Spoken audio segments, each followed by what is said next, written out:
Halo Sobat Pendidik, Assalamualaikum warahmatullahi wabarakatuh. Salam sejahtera untuk kita semua, Om Swastiastu, Namo Buddhaya, dan salam kebajikan.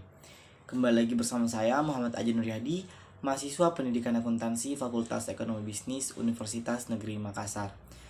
Nah, pada video kali ini saya ingin menyelesaikan tugas saya, yaitu ujian akhir semester untuk mata kuliah pengantar bisnis, di mana saya mendapat tugas ke-13, yaitu menjelaskan materi tentang proposal bisnis atau business plan. Tanpa berlama-lama, mari kita simak materinya. Nah, sebelumnya proposal bisnis itu adalah sebuah ringkasan informasi yang berisi beberapa aspek-aspek yang terkait tentang perusahaan atau usaha tersebut, di mana aspek tersebut berisi beberapa poin yang akan saya jelaskan pada video ini. Nah, sebelum menyusun bisnis plan atau proposal bisnis, kita harus mengetahui background dari usaha tersebut atau usaha kita. Kita harus mengetahui usaha apa yang ingin kita lakukan atau bagaimana nanti usahanya akan berkembang. Selanjutnya, pada proposal bisnis kita harus mencari atau mengetahui informasi-informasi dengan cara melakukan observasi atau wawancara pada usaha tersebut. Tujuan melakukan wawancara tersebut yaitu agar kita mendapatkan informasi-informasi yang akan kita susun menjadi sebuah proposal dan menjadi sebuah business plan. Nah, pada proposal bisnis tersebut, di dalamnya kita susun yaitu pendahuluan atau ringkasan eksekutif. Nah, ringkasan eksekutif di sini terdiri dari sejarah atau latar belakang usaha yang akan kita bangun atau usaha yang akan kita identifikasi. Selanjutnya kita harus mengetahui apa visi dan misi dari usaha tersebut, apa visi misi yang menjadi tujuan utama dari usaha tersebut dikembangkan atau dijalankan. Selanjutnya kita masuk ke aspek pertama, yaitu aspek pemasaran atau marketing aspek. Di mana marketing aspek tersebut di sini dalamnya terkait beberapa strategi, yaitu strategi pemasaran, market share, positioning, dan rencana pengembangan bisnis. Yang pertama yaitu strategi pemasaran, di mana pada strategi pemasaran ini dalamnya tercangkum brand, price, iklan, dan aplikasi. Di mana brand di sini yaitu logo atau nama dari usaha yang akan dikembangkan. Selanjutnya price, di mana harga yang akan diberikan pada usaha tersebut, dan ada iklan di mana teknik pemasaran yang akan dilakukan pada usaha tersebut, dan terakhir ada aplikasi yaitu alat yang digunakan untuk mendistribusikan usaha yang akan dijalankan. Nah, selanjutnya ada positioning, di mana titik atau lokasi yang strategis untuk dijalankan usaha tersebut. Positioning di sini kita harus mencari tahu di manakah letak yang bagus untuk membuka usaha yang akan kita jalankan. Nah, yang terakhir yaitu rencana pengembangan bisnis, di mana kita harus mempunyai planning ke depannya agar bisnis kita ini bisa berkembang dengan maju, yaitu kita harus menyusun planning kita ke depannya agar bisnis yang kita jalankan ini mempunyai masa depan yang baik. Selanjutnya kita masuk ke aspek organisasi dan manajemen, yaitu organizing and management aspect, yang dalamnya terkait yang pertama struktur organisasi usaha, di mana struktur organisasi usaha di sini yaitu susunan-susunan organisasi yang dimiliki dalam usaha tersebut. Biasanya susunan organisasi di sini dimiliki hanya oleh usaha-usaha berkembang yang besar.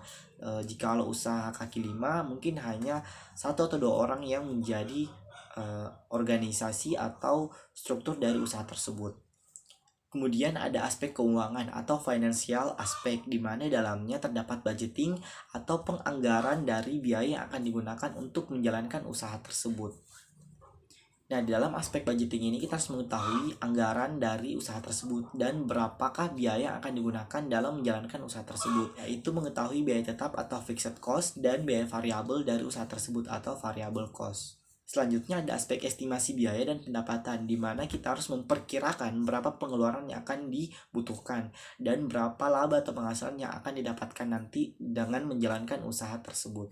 Nah, selanjutnya yaitu analisis titik impas, di mana kita harus mengetahui BEP atau break even point dari usaha tersebut dengan cara menentukan berapakah harga BEP atau titik impas yang akan kita berikan pada usaha kita tersebut agar pengeluaran dan pemasukan itu seimbang atau impas. Nah, mungkin itulah tadi beberapa aspek informasi yang akan disusun di dalam proposal bisnis atau business plan tersebut. Nah, pada video kali ini saya mengambil satu contoh proposal bisnis yang telah saya buat pada tugas sebelumnya, yaitu bisnis plan usaha pecel cobek Mbak Ros. di mana saya telah melakukan observasi wawancara dengan pedagangnya tersebut yang telah membuka usaha makanan khas kuliner Nusantara. Nah, usaha yang saya identifikasi di sini yaitu usaha kaki lima yang berdiri dengan hanya satu orang pedagang saja. Nah, bisa kita lihat background dari usaha Mbak Ros tersebut di sini yaitu sebagai berikut yang ada di samping.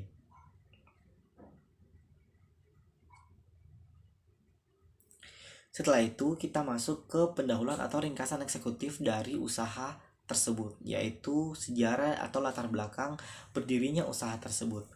Nah, informasi latar belakang yang saya dapatkan dari hasil wawancara tersebut yaitu usaha makanan khas kuliner tersebut ini yaitu berdiri sejak tahun 2007 sampai saat ini, kurang lebih sekitar 15 tahun. Nah, usaha tersebut di sini dikembangkan oleh Mbak Ros, yaitu selaku pedagang atau pemilik dari usaha tersebut. Nah, dari informasi yang beliau ceritakan, sebenarnya usaha tersebut di sini berawal dari kegiatan makan siang, di mana ibunda dari pedagang tersebut di sini membuat suatu makanan khas kuliner untuk diberikan kepada keluarganya. Nah, kemudian keluarganya merasakan kenikmatan dari makanan tersebut. Alhasil, keluarga dari beliau memberikan saran kepada ibunda beliau untuk membuka usaha yang bernama Pecel Cobek. Nah, alhasil ibunda dari pedagang tersebut di sini memikirkan peluang dan strateginya sebelum membuka usaha tersebut. Kemudian usaha tersebut berkembang dan berjalan dan seterusnya diturunkan kepada anak dari ibunda tersebut yaitu Mbak Ros sendiri yang mengembangkan usaha dari ibundanya sampai saat ini. Selanjutnya ada visi misi dari usaha tersebut yaitu visinya mengeksplor food kuliner Nusantara ke berbagai daerah yang ada di Indonesia. Kemudian misi dari usaha tersebut yaitu membuka peluang usaha di bidang kuliner, memberikan kepuasan terbaik yang memuaskan kepada pelanggan, dan memperhatikan customer dan pelanggan yang ada. Nah, selanjutnya kita masuk ke aspek pemasaran atau marketing aspek, di mana yang terdiri dari brand. Nah, pada usaha yang saya identifikasi di sini, mengambil nama yaitu Pecel Cobek dari nama yang diberikan oleh ibundanya, kemudian ditambah oleh nama sang pemilik yaitu Mbak Ros.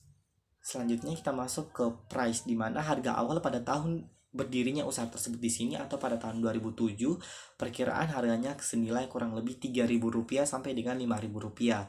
Akan tetapi seiring berjalannya waktu sampai saat ini pada tahun 2021 harga seporsi pecel cobek tersebut kini berkisar antara kurang lebih 15.000 sampai dengan 17.000. Kemudian ada iklan, yaitu pemasaran iklan yang dilakukan oleh usaha tersebut dengan menyebar informasi ke media sosial yaitu Facebook, Instagram, dan lain sebagainya. Juga melakukan penyebaran informasi melalui set to set yaitu atau dari mulut ke mulut.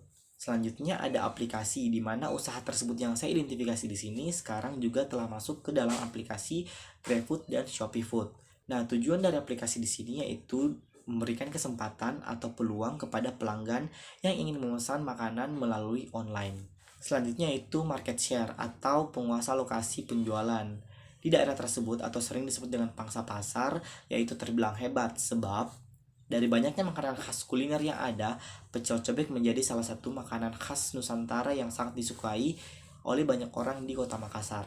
Nah, makanan khas pecel cobek di sini tidak banyak dijumpai atau dijual sebab resepnya yang sangat khas dan rahasia. Maka dari itu, hanya ada beberapa usaha makanan khas kuliner pecel cobek yang ada di Kota Makassar. Salah satunya adalah usaha pecel cobek Mbak Ros yang berada di Jalan Sungai Pareman. Selanjutnya itu ada positioning, yaitu lokasi usaha yang dikembangkan, di mana lokasi usaha pecel cobek ini berdomisili di Kota Makassar, yang berawal di lokasi salah satu gerai di Pasar Sawah yaitu Jalan Gunung Latimojong.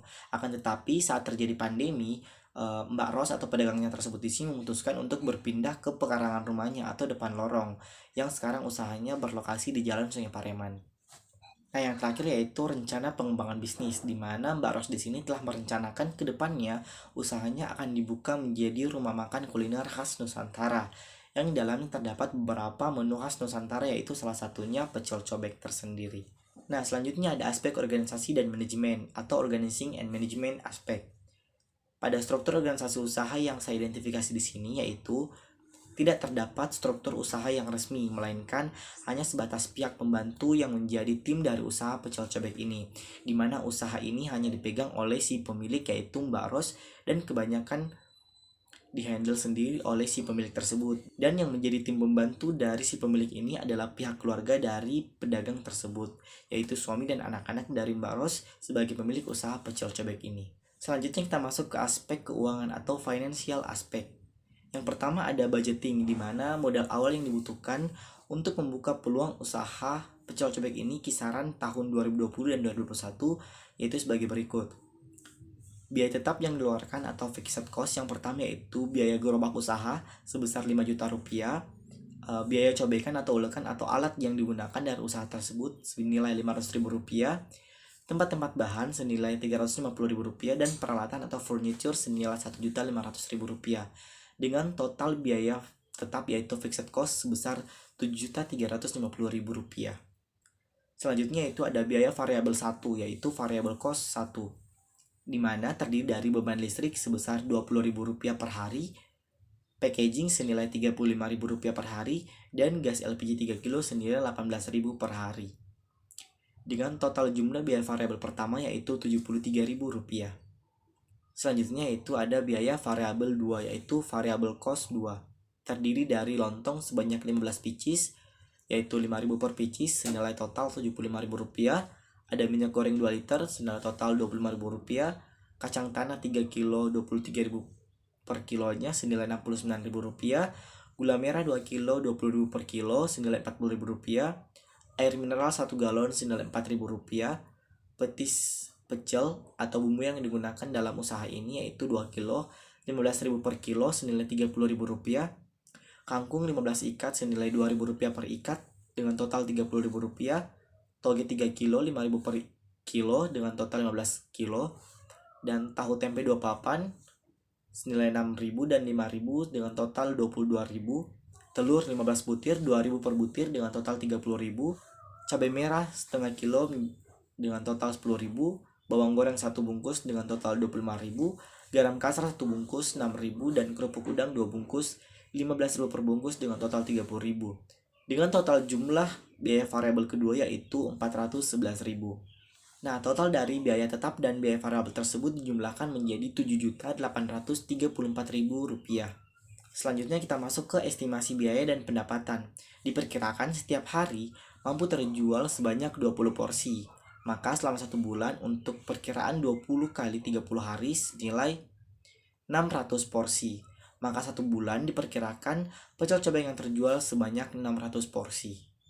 Selanjutnya pendapatan kotor 1 bulan dengan harga minimum yaitu 600 porsi dikali dengan 15.000 dengan total 9 juta rupiah, dan pendapatan bersih 1 bulan yaitu pendapatan kotor pengeluaran biaya keseluruhan dengan total 9 juta dikurang dengan total biaya tetap dan biaya variabel yaitu 7.834.000 menghasilkan jumlah yaitu Rp1.166.000.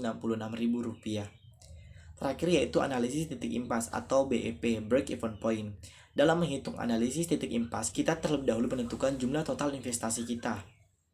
Nah, investasi awal sama dengan jumlah biaya tetap ditambah jumlah biaya variabel, yaitu Rp7.350.000 ditambah Rp484.000 dengan total Rp7.834.000. Nah, selanjutnya untuk menentukan BEP unit yaitu dengan cara total biaya tetap dibagi dengan harga jual per unit dikurang biaya variabel setiap unit produk, yaitu BEP unit sama dengan Rp7.350.000 dibagi dengan Rp15.000 dikurang Rp800 dan menghasilkan Rp7.350.000 dibagi dengan 14.200 dengan hasil BEP unit yaitu 517 unit atau 517 porsi. Jadi untuk mendapatkan BEP unit dari usaha ini harus mampu terjual sebanyak 517 porsinya sebulan. Kemudian kita mencari BEP rupiah, di mana biaya tetap atau kontribusi margin per unit dikali dengan harga per unit, yaitu BEP rupiah sama dengan BEP unit dikali harga per porsinya, sama dengan 517 porsi dikali dengan Rp15.000 dengan total BEP rupiah yaitu Rp7.755.000. Jadi untuk mencapai titik impas atau BEP rupiah dari usaha pecel ini harus mencapai keuntungan sebesar Rp7.755.000 sebagai target pencapaian titik impas dari break even point usaha tersebut. Nah, mungkin hanya itu yang bisa saya jelaskan dan saya sampaikan pada materi ini. Lebih dan kurangnya mohon dimaafkan. Semoga materi tersebut dapat dipahami dengan jelas. Saya Muhammad Aji Nuryadi pamit undur diri. Wabillahi taufiq wal hidayah. Wassalamualaikum warahmatullahi wabarakatuh. Shalom, Om Swastiastu, Namo Buddhaya, dan salam kebajikan. Salam pendidikan.